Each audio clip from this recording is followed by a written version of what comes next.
What's up guys? Here, and in light of the recent HomePod leak with the iPhone 8, I thought I'd take a minute to explore iOS 11 and what it could possibly mean for the iPhone 8.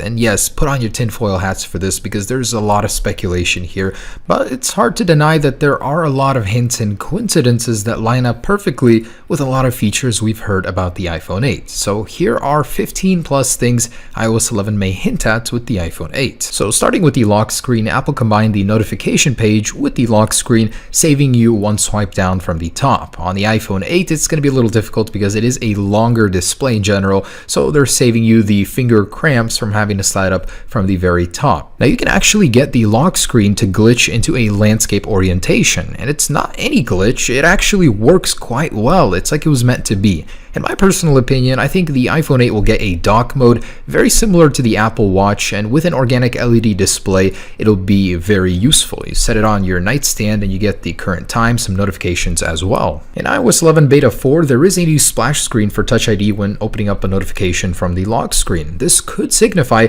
that Apple will embed it into the display, making it easier for iPhone 8 users and removing the need for a home button. The reason Apple brought back the bars for the signal meter in iOS 11 instead of the dots is just because it's more compact. The iPhone 8 can fit in more information in the status bar while having that sensor bar obstruct the middle of the status area. And the hidden charge sounds found in iOS 11 beta could signify wireless charging.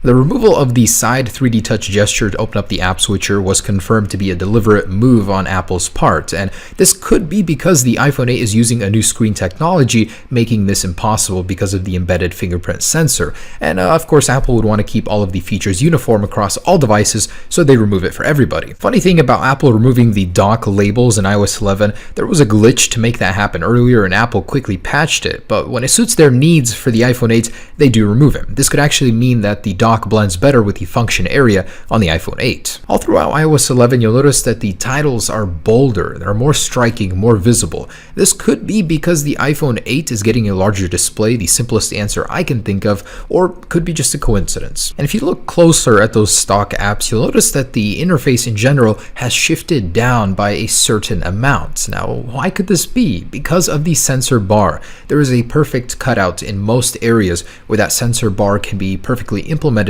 in iOS 11. There's usually a little clear space there to make room for that. Even the stock video player accommodates for that sensor bar, as the stock controls are rounded and shifted to the edges, so that fits the sensor bar perfectly. Now, why is iOS 11 in general much more rounded than iOS 10, which was very blocky and flat? And that could be because of the display of the iPhone 8. The rounded corners of all of the UI elements will flow perfectly with the rounded display on the iPhone 8. I think it'll be a very nice look, and it's reflected almost everywhere in iOS 11. Even the calculator is much more rounded. And while on the topic of the calculator, it now has a dark interface. Apple has been putting in more effort in a dark interface in iOS 11 in general. The smart invert actually filters out certain type of content while allowing you to display an overall dark theme for iOS 11. This could pave the way for the organic LED display and the true night mode for the iPhone 8. Now, because of the function area and status bar taking up more room from the display of the iPhone 8,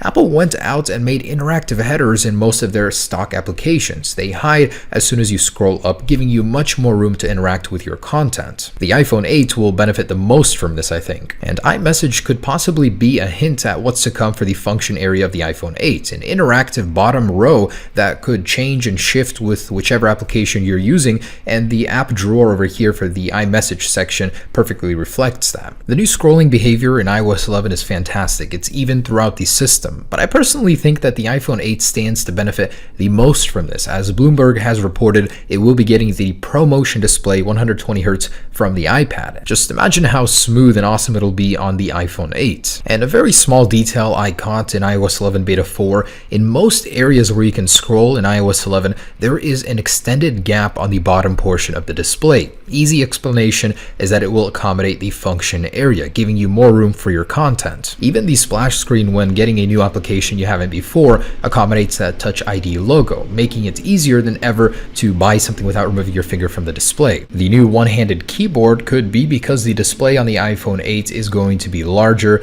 so they'll want it to be as comfortable as possible, of course, but this of course is useful for everybody. Not much of a hint, but the AR focus in iOS 11 with the new AR kit is going to be benefited most by the iPhone 8 because it'll have all of the sensors, the cameras, everything, making it a much more capable AR machine. And lastly, a very simple one: when you're using Siri and she is in the dormant state, the new icon is a perfect circle. I personally think the virtual home button on the iPhone 8 will be replaced by this icon when Siri is activated. Now take this one with a grain of salt, but a Reddit user has posted what appears to be a glitched state in iOS 11 where the virtual home button or virtual function area showed up on their non-iPhone 8 device. Could be fake, could be real, but in any case, it gives us a good idea of what that could look like. So there it is, guys, my take on iOS 11 and what it may predict about the iPhone 8. Of course, a lot of speculation here, but in any case, fun to go ahead and guess some of these features. Hope you guys enjoyed this video.